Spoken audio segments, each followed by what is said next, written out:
Guys, and welcome back to my channel. So in this video I will tell you that how to unfollow everyone on Instagram Threads app. So before starting this video, make sure to like this video and subscribe to my YouTube channel for more tips and tricks like this one.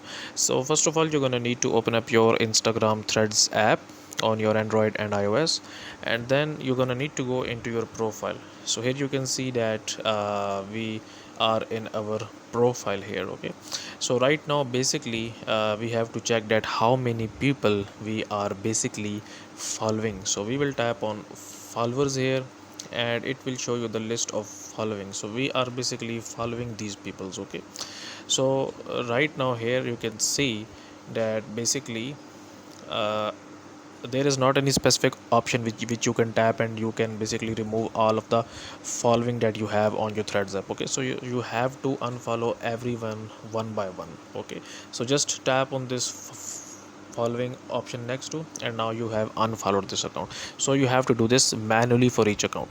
So that's it for this video, guys. If you find it useful, kindly like this video and subscribe to my channel, and I will meet you in the next video.